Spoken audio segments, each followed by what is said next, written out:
आज हम बात करेंगे अच्छे ऑथर्स, अच्छे राइटर्स के बारे में। मैं हूँ आपकी होस्ट और दोस्त गुरप्रीत। और मैं हूँ श्रुति Singhal. Today we have somebody, she's a CA by profession, and there was something missing in her life. There was a creative angle to her CA field wherein she started getting into books, reading, and finally publishing her own book. She's also an outstanding debut novelist of a very beautiful book by name Songs of Reed. So let's hear from her that what was her journey all about. Hi, Hina. Hi, welcome to the show. thank you. Tell us something about yourself.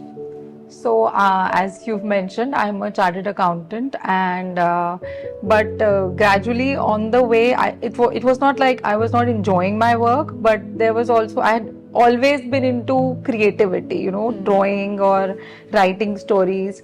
So life was very smooth. It was pretty comfortable. My corporate life was excellent, but somewhere along the road, when I became a mother, I started here.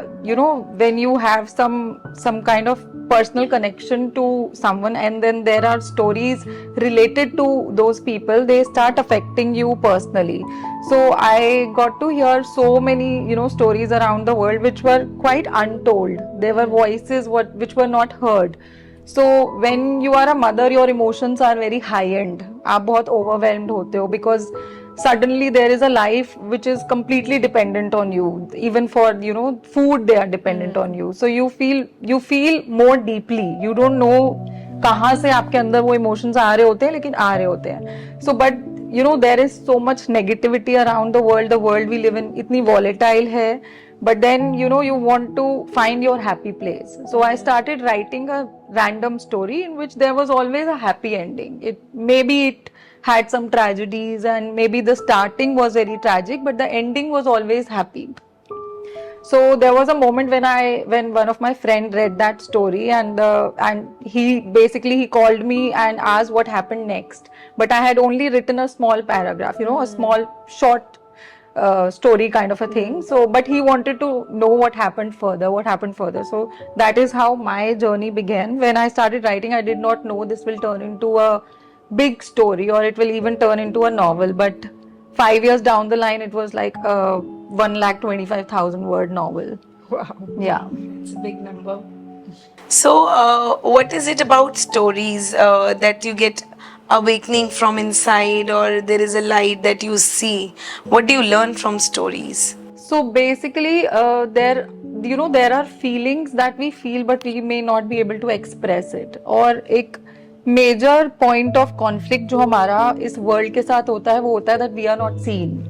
There are certain emotions जो हम feel करते हैं, लेकिन हम explain नहीं कर पाते, या we feel lonely in the world. But when we read a story and we find ourselves in that story, we feel seen through somebody else. Story, maybe most stories are fictional. So through somebody else's lie, we find our own truth. So we are able to, there is this feeling that we are not alone, and I think that is the greatest feeling in the world, that there is somebody who is, probably suffering from the same pain like us. So when we feel seen, we kind of, that's when that's when we start growing. Because we feel, okay, we are in this world and everything is normal. There are people like me and I'm not alone. So we find some kind of strength in that resonance. हमें एक connection मिलता है, कोई और भी है जो हमारे जैसा है. And that's where our growth begins. So I think stories are very important. That's a beautiful thought. So when we talk about readers, they are probably divided into fictional readers and non-fictional readers. Like I am somebody that I like to read non-fictional stuff because I feel that fictional stuff is a fake world, and I as an individual, I am not able to relate to it. So how and why fictional is important, and if somebody would actually want to start reading it, how they should draw that motivation to read a fictional book. So I'll start with a very personal anecdote, a personal incident that happened with me when I went to my first book fair. So I met another author who had published a book about, I think it was some sports book. And when he came to me and he asked me what is my book about, and I told him that my book is about this and that, you know, two women finding their roots, finding their home, that's basically the story of my book. So he mentioned, and when I asked in return what is your book about, so the first sentence that he said was that no, my book is very important. So it was like what is important and what is not important. So there is this big divide in the reader's world where fictional, which is actually truth. If you know look on the social media, there is a big divide between fictional readers and non-fictional readers. They are both mutually exclusive, which means that जो fiction पढ़ता है वो usually non-fiction नहीं पढ़ता, and same goes with the other, and they both kind of think each other at very in a very different view. They not exactly demean, but they have absolute different choices. But to be very honest, to say that you don't like fiction is a lie that that people tell themselves, because when our journey began, we started our journey, this journey of life, through stories. So if I ask you how many lectures do you remember in your college life or your school life, probably you wouldn't remember many. But if I asked you what is the most beautiful memory or the story or any conversation that you had with your grandparents, you would probably remember. So you would remember that moment, how it made you feel. So this is the difference between facts and fiction. Not to demean anything, but statistics, they stay on a paper and die on a paper, but stories, they are etched in our memories and they stay with us forever. So if I talk about an old movie, say Titanic, so we wouldn't remember which year was it or how many people drowned, how many died, how many survived, but we know exactly what happened in the story, how it started, how it ended, and how it made us feel. So that's the power of stories. So that's the power of fiction. So the world runs on empathy.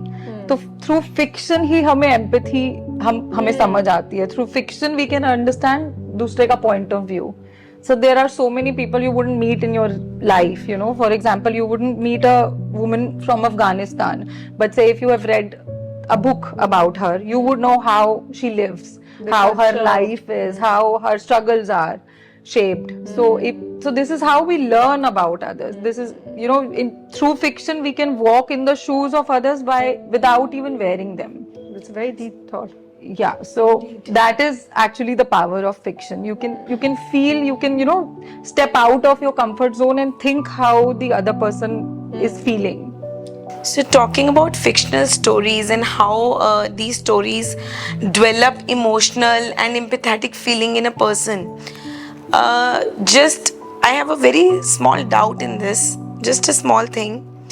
Don't you think that these fictional stories somewhere like out of 100, 1% can connect in a wrong way and develop a sense of thing where they can develop a feeling of having an imaginary friend or start relating to the story in a different way, like thinking that I am the victim maybe, if he's going through some negative phase or something like that, and connects with the story in a wrong way, in a very negative way. So आपको नहीं लगता कि fictional stories ये वाली चीज भी encourage करती हैं? So basically fiction is everywhere around. It's not just in the books, it's in the movies we watch, it's in the conversation we randomly have with our children, with our friends, with our parents.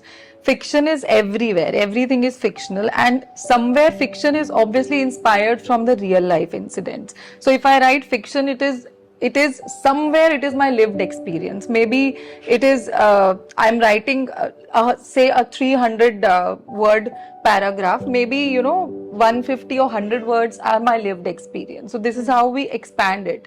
So and another point, the way you've mentioned, जैसे कि हम कोई movie देखने जाते हैं, suppose you go with your child, so your child will perceive it differently and you will perceive it differently. Exactly. So for example, if we see that movie Taare Zameen Par, so a child would see from the angle of the child, right? Maybe. And an adult may try to understand the mother of the child who was portrayed doing something wrong to her child, but maybe a woman would understand her compulsions. So this is how we associate. And same story, same poetry, same sentence. When we have a different set of mind, हमें वो different meaning देता है. When we have another, suppose we are happy, we will see a color and that will give us happiness. Let's see, we are seeing a color red. So I also make paintings, and my teacher once told me, red color is a very dangerous color. So it can mean that it is the color of love as well as it is the color of blood. So that's your perception, your state of mind. When we are upset, we want to listen to the sad songs only. When we are happy, we do not want to. हमें लगता है कि ये sad songs बंद करो and play something, peppy and nice. So we actually find in the story what we are truly looking for. So if I think I'm a victim, if I am, let's say, at a low point in my life, I will find someone in that story with whom I can connect to. And in that way, I will feel seen. And if suppose I am in a very, different state of mind, I look at the same story in a different way. That happens with, I think, all forms of art, be it paintings, be it songs, movies, anything. So it depends on our state of mind, whether the way we will perceive it, it all depends on our state of mind. Very very nicely explained. I believe आपका खुद का perception बहुत important रखता है कि how your mood is और what kind of situation you are in and while reading the stories. Yes. So they say, छोटी सी चीज है. If we are happy, we would want to wear colors. And if we are not in a very good mood, we'll probably pick anything which is very subtle, which is not very catchy, and we will be happy wearing it. So everything, even our lives, small choices, what we want to eat and where we want to go, how we want to dress ourselves, depend on what we are feeling inside. So, and when we are low, we want to be seen. We want someone, who tells us that, okay, I understand you. And stories do that to you. So talking for a writer's journey, this journey has got very ups and downs, and it is a taxing work. There are people who would finish a novel in a year. There are people who will take years. Also, there is a lot of trolling happening around. So what is your take on a writer's journey, and what is your take on trolling that comes from within the family and outside the family both? So I would say, a person, when they are doing anything creative, be it writing or, maybe writing a story or a poetry or writing a song, singing, any creative field. So a person has to do it because there is a compulsion inside of them. So they do not want to think what will happen next. It's not like they're making a balance sheet or something which will be right or wrong. So, in a creative world, we say someone's right is always another person's wrong. So not everybody will connect with your story, but somewhere someone will. And when you are creating something, you are doing it for yourself. So they say you have to write a story which you always wanted to read. So most writers write because there is a compulsion in them that they want to, there is a story building in them, their characters, they don't let them sleep. So when they close their eyes, when they sit in silence, there are characters popping up, they are talking. So mostly the story is driving itself.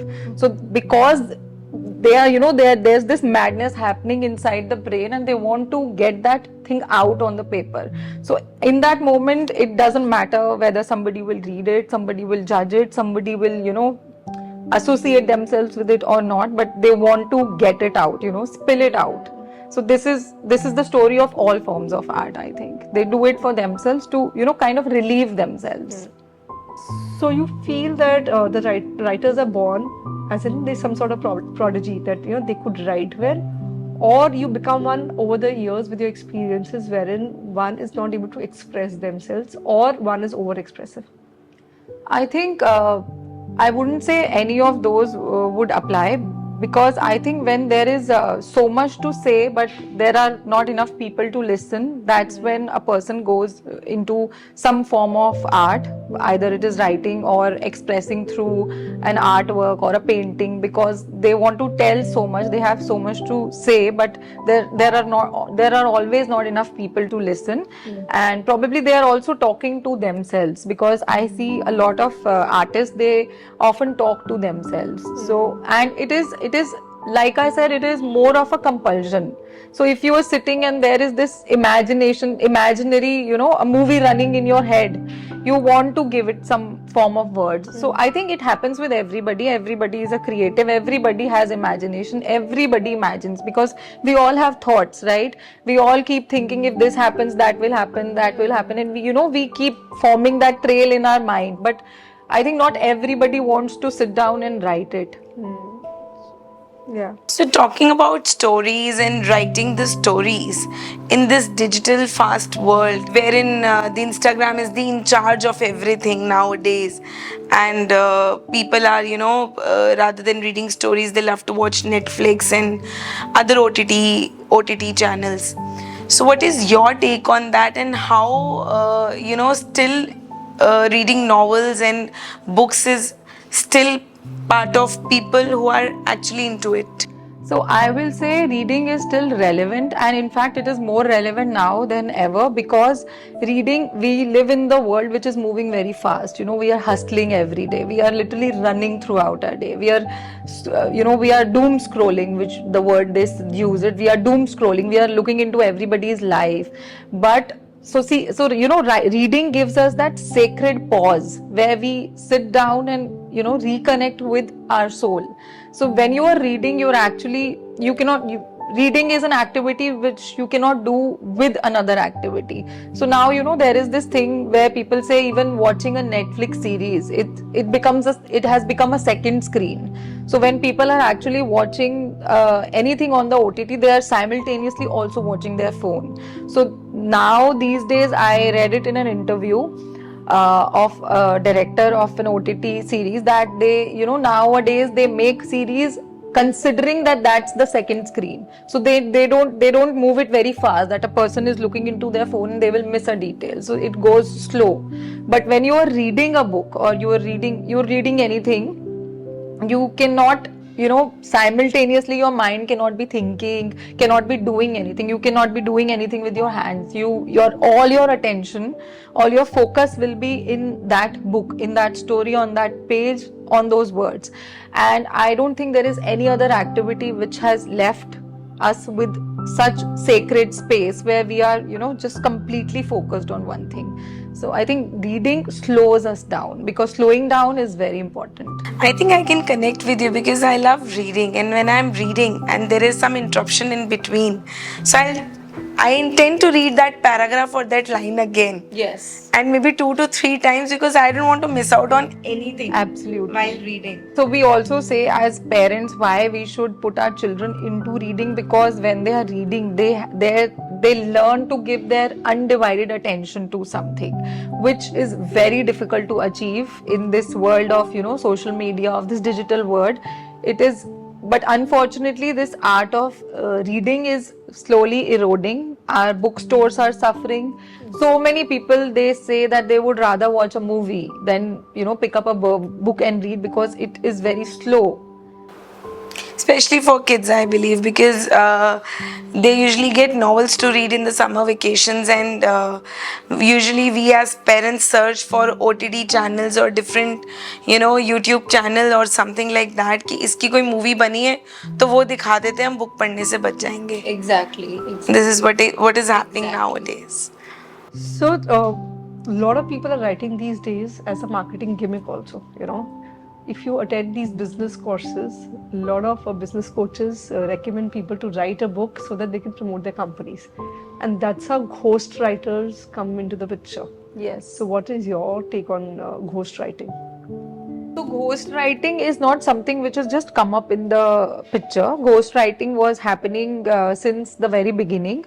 But I think if an author, if a writer is getting the book written by a ghostwriter, then I don't think that person is a writer anyway. But I wouldn't say that ghostwriting is completely wrong, because there can be a situation when I have a story in my head. I have a story, I know this happens, that happens, and I know I have a full story framed in my head, but I am somehow not able to put that story in words. but I want people to know about that story. I know that story is relevant, I know that story may help someone, but I'm not someone who can write that. So I can always, ask someone else to write it. So I don't think ghost writing is a very negative term. It has been happening from the beginning and it will keep on happening. It is a very normal thing, and somewhere I think it may be right. If the story is worth it, it doesn't matter who has written it. If a story is able to help someone find themselves, it doesn't matter whether the writer has actually written it. So there is a thing on Instagram that nowadays, children, small children writing their books. Yes. And with the help of proper coaching and with the Yes. help of proper organizations who are helping the children. So somewhere do you think they are promoting ghost writing? Because मुझे ऐसे लगता है कि एक 4 या 5 साल का बच्चा ऐसे वाले वर्ड्स या ऐसी वाली चीज़ें फ्रेम नहीं कर सकता. स्टोरी आपके दिमाग में हो सकती है, बच्चे के दिमाग में, because kids are the best storyteller. Right. They can make story about anything, maybe a mug or a table or a plant. So वो बहुत छोटी और बहुत लंबी स्टोरी भी सुना सकते हैं. लेकिन writing a book at this age, don't you think that they are promoting ghost writing? So I will answer this question in many parts. First of all, I'll start with about my child. That my elder daughter had written a story when she was 5 or 6. It was a simple story, but when you are putting a story out in the world, and that story is meant for children, you want the other children who are going to read that book to learn something from that story. So you want to sneak in a few words which can probably help them with their vocabulary, the readers as well as the writers. So that's not ghost writing. I would call that good editing. When you write a story, you take a simple story written simply, and you sneak in some nice words which you think children can learn. As a parent, if we buy a book for our child, we want some kind of challenge in that book. We want a child to come up to us and ask a question about that book. If the book is very simple, say just the basic, it's written in the most basic language and it is the most basic story, it will not kindle their curiosity. A good book will always ask the child to go up to a parent or a teacher or a friend, anybody, and ask, what is the meaning of this word and why did it happen? Why does the character do that? Why doesn't he do that, the other thing? So I wouldn't say in that situation where it is concerning a child that it is really ghost writing. That is just good editing.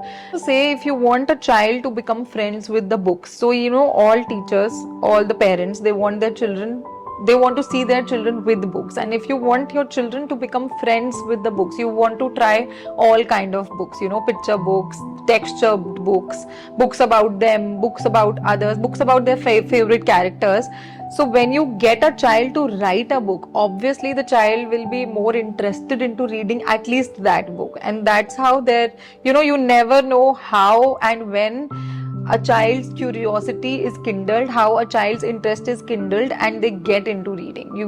I have seen parents, being one myself, that I have been telling my children to start reading and they have never started reading, only until they found a book in which they found themselves, and then there is no stopping. So if a child is writing a book, maybe their friends will definitely read. So whenever there is a question of a child and a book, I think everything is fair. So what is the publishing journey all about? A lot of people write books, but they're not able to get it published. And it could be easy for a couple of set of people, but it is a difficult thing because you need the right references, you need some sort of money. So what is your take on publishing journey?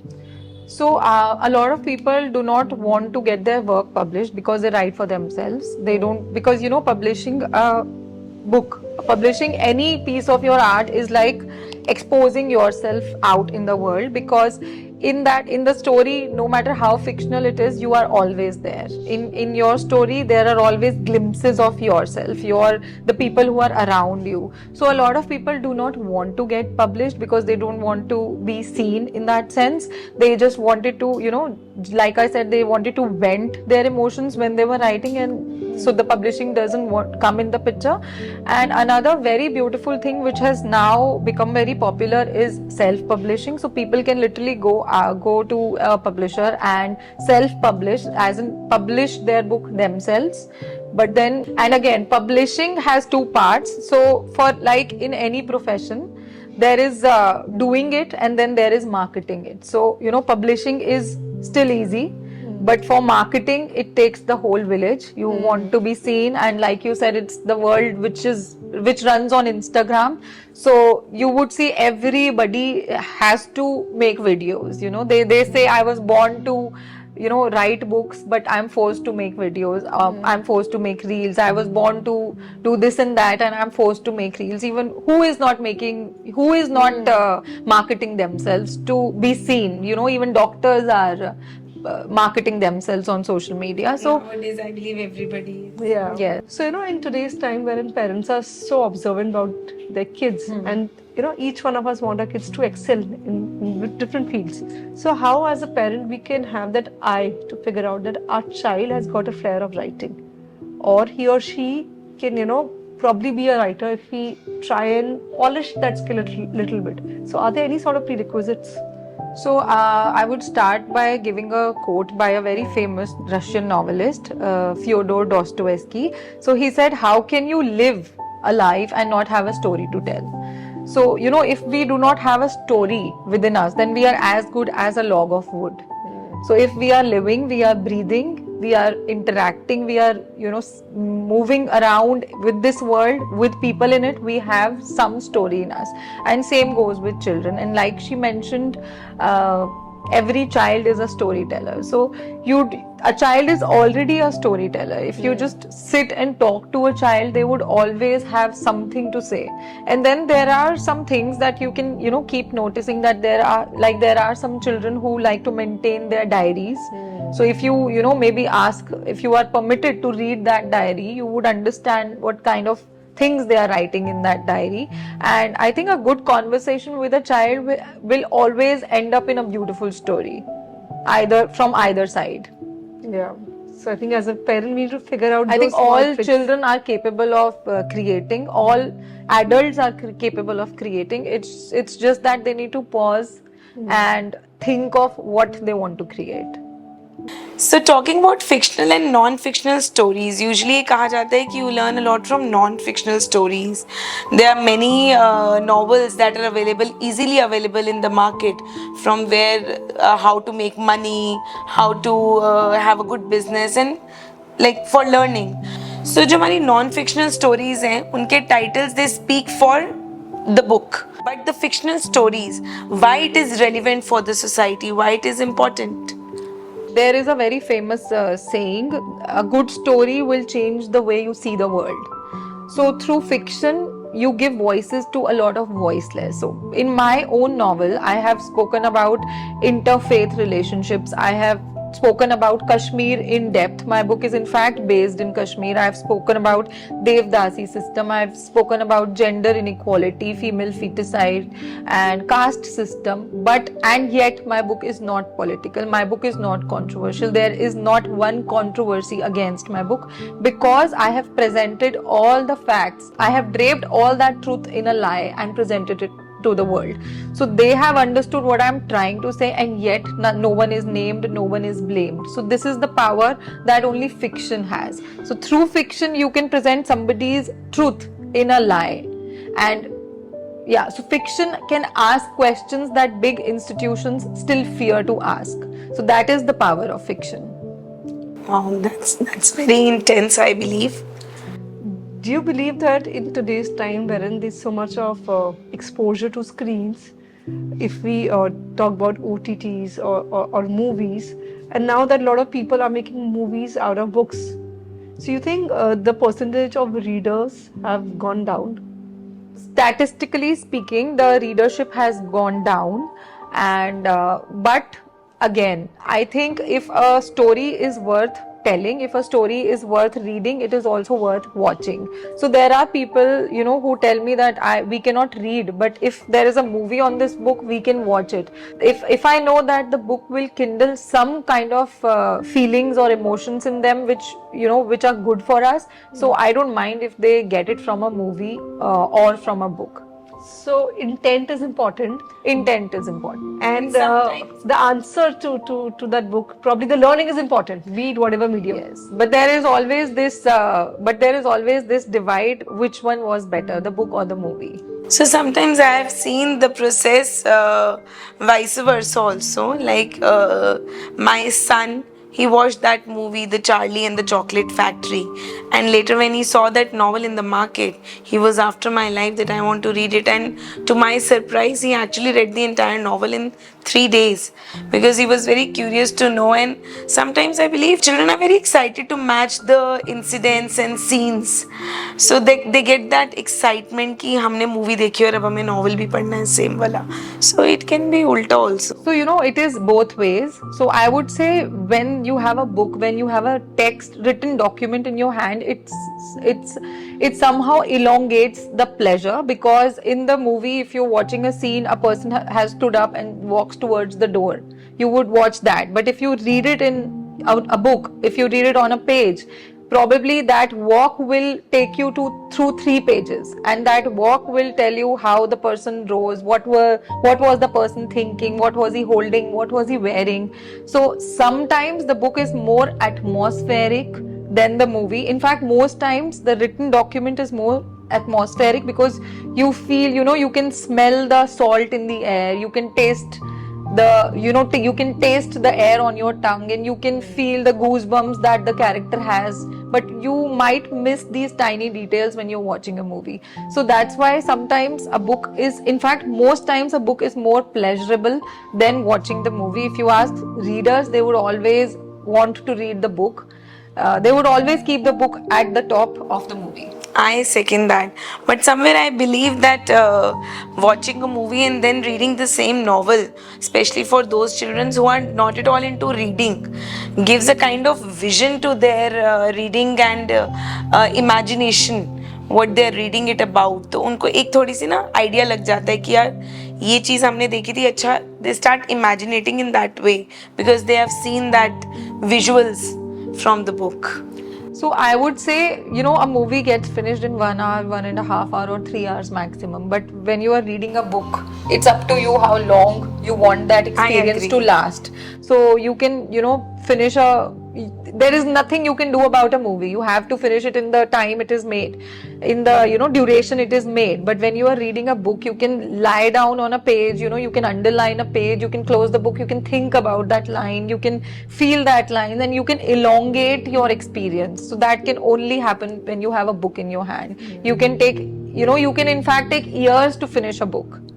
Very rightly said. I believe the essence of reading lies in the feelings of the reader. Right. So there are so many people who reread the same novel, the same book. Even with children, it happens. So I know a person who reads one particular novel in the beginning of every year, and she tells me that every year she feels differently for the same novel, because she feels differently for different characters. So every year it ignites different emotions in Or you her. grow also in life, So Yeah. every year your experiences have changed. Yes. You become a different person. Yes. So your perception changes over years. And I believe she said, you mentioned this earlier also, that, when you're reading, so in a what kind of situation you are in, what kind of emotions you are going through, or what kind of emotional baggage you are carrying on your shoulders, makes a lot of difference while you are reading the novels. So when we are reading a novel, we get to come outside our comfort zone. So let's say you're reading about a woman in Afghanistan. In your real life, you will never get to know her. You will never even get to talk to her. But when you are reading about her and you've read about her, and someday somehow you happen to meet or see that woman, you will know, you will already have that empathy for her. If you're reading about a, you know, a differently abled person, you are reading about the feelings of a differently abled person. When you will meet that person in real life, let's say you happen to chance upon that person in real life, you will already have feelings. You would already know something about that person. So that's the power that only reading, that only stories can give you. So tell us something that, today we are into that phase wherein everybody is talking that reading is a therapy, journaling is the most important thing. And now people are relating reading and journaling to therapy. And less of pleasure, more of a therapy. So you being a writer and an author, what is your take on reading being, taking up as a hobby or just start inculcating in your routine? Because people align reading to fulfill their business goals also. So what's your take on this entire fad of reading as a hobby?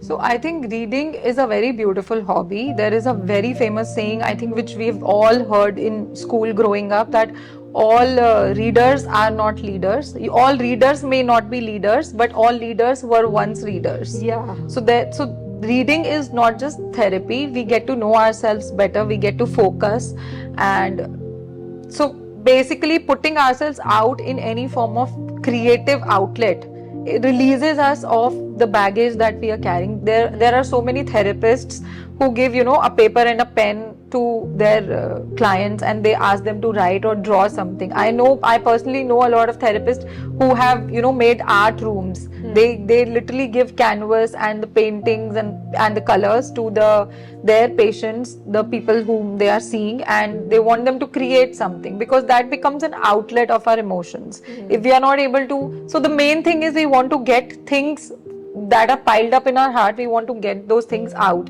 no matter if anybody understands or not. So when you are creating something, be it a poetry, you're writing a paragraph, or you are just making a random drawing, something is released from your heart. You feel light after that, and it doesn't matter whether somebody understands it or not. What matters is that you are lightened up. I think that's very important for our own self. Yes. And that helps us to groom also. So we learned a lot today about reading, and we had intense discussion about writers and authors. Share few tips, you can encourage your child, one can encourage their children to inculcate the habit of reading in their daily routine. I think I will start by mentioning about a mistake that most parents make. So a lot of parents choose books for their children. A lot of parents choose books for their children. They want their children to read what the other children in their peer group are reading. Let's say if everybody is reading a certain author, the parents, they want their children to read the same author. So it actually goes like watching a movie. You wouldn't want to watch a movie that your parents want to watch, right? You will choose. We scroll for hours and hours to choose a movie, but we sometimes forget to give that opportunity to our children. We do not take them to bookstores enough. We do not ask them to choose a book for themselves. If you take a child to a bookstore and let the child free that, you choose a book, the child would probably, screen through each and every book and then come up with a particular book. And that's when they will feel connected with the book. I have personally spent years and years into bringing my daughter into this habit of reading, but it only happened when I took her to a book fair and I had let her free, and I had let her decide what she wants to read, and I was not judgmental about the books that she was picking. And that's when it happened for her and for us. That's when she started becoming friends with the books. And another thing that parents can do is to make the books easily accessible. Don't keep the book in just their study room. Maybe you can keep one or two of their favorite books in every part of the house where they spend time in. You can put 2 books in the study room, 1 in the lobby. You can put books at all the corners of the house. In book that you suggest people, who have never read a book or who are non-fictional readers, that they could just pick up from a fictional segment and can read, and then, probably can develop interest in that field? So in that book, there is a college. So this book is a conversation between a college professor and his ex-student, where the college professor is nearing the end of his life, and that's when he gives the most important lessons to his ex-student. And those lessons are not only relevant for him but for all of us. And a very beautiful thing that the book will teach you is that you should not measure your life in milestones, but in the moments you spend with your loved ones, with yourself, introspecting and in surrounded by love. Those are the moments that are more important than the milestones in our life. Thank you so much. We had very good time talking about stories and intensity of authors by way they write the stories and the journey that they go through. It was a wonderful experience. Thank you so much. Thank you. We really like those insights that you mentioned, that how fictional stories bring so much length to the life, and how important they are, because we are always on that verge of completing a task, completing a book, learning something out of it. Why can't we just romanticize life by just reading at our own pace? So thank you so much for bringing that to us. There's a link right here. You can subscribe to our channel, and thank you so much for being a part of our journey. Meanwhile, take good care, and if you have any questions regarding the book or the authors, you know where to write. Thank you very much, and take good care.